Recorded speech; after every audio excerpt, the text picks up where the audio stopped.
Hello, what's up mga ka-hunter? For today's video ay papakita namin sa inyo yung pagdayo namin papuntang Laak Davao de Oro.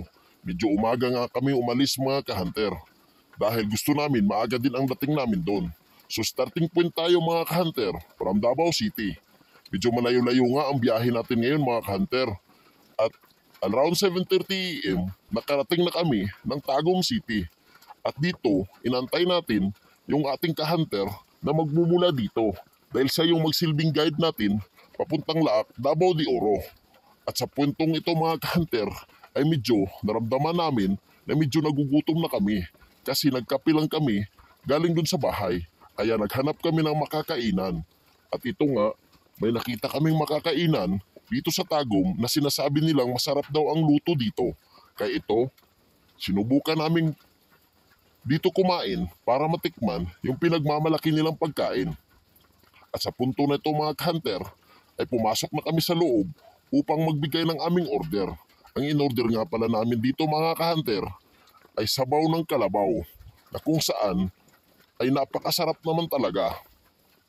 At dito nga inaantay namin na isi-serve sa atin yung in-order natin. Ayan, nagmuni-muni muna habang tinitiis ang gutom. At ito na nga ang inaantay ng lahat. Kung saan na iserve na yung sabaw ng karni ng kalabaw mga ka-hunter. At merong atay, kinilaw na tuna. At ito, magsisimula na kaming tikman yung lasa nito mga ka-hunter. At ayun mga ka-hunter, usok pa lang, parang napakasarap na. At ito na nga, tapos na kaming kumain at bumiyahe na ulit kami. At ang daan na to ay papunta na sa Laak Davao de Oro, kung saan medyo malayo-layo pa galing dito sa Tagum. At ito mga ka-hunter, talagang napaka-luwag ng daan kasi sobrang aga pa. Nasa mga around 8 AM pa lang ito at hindi man masyadong traffic dito. At ito sa puntong ito, nakarating na tayo ng Laak Public Market kung saan dito namin dadaanan yung may-ari ng lupa na nagsasabing nasa kanila yung sinasabing isang tunnel.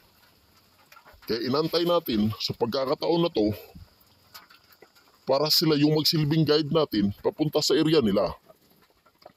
Kaya dito mga ka-hunter, at dahil sa init, talagang umorder na lang kami ng tinapay para kakainin namin habang nag-aantay sa kanila. Ayan mga ka-hunter, umorder kami ng tinapay para kakainin. At sa pagkakataon na to, talagang dumiretso na kami sa sinasabing lugar na kung saan na-discover nila yung saradong kuweba. Ito nga pala yung mga may-ari mga ka-hunter, itong tatlo. At yung dalawa naman, yung nasa likod at saka itong nasa harap, ito yung mga kasamahan ko na ka-hunter din natin. At ito mga ka-hunter, pinakita na namin yung kuweba sa inyo. At ito mga ka-hunter, akala ko dati ay maliit na butas lang. Pero yun pala, kasya palang gapangin ng isang tao. At ayun, para makumbinsin na talagang malalim, ay kumuha kami ng kawayan na nasa mga 15 feet yung haba. Kaya yan, tinusok na ng kasamahan ko. Pinatusok ko na sa kanya at ayun, kulang pa nga yung 15 feet na kawayan. At sabi ko sa kanya, ikot-ikutin mo sa loob kung talagang maluwang.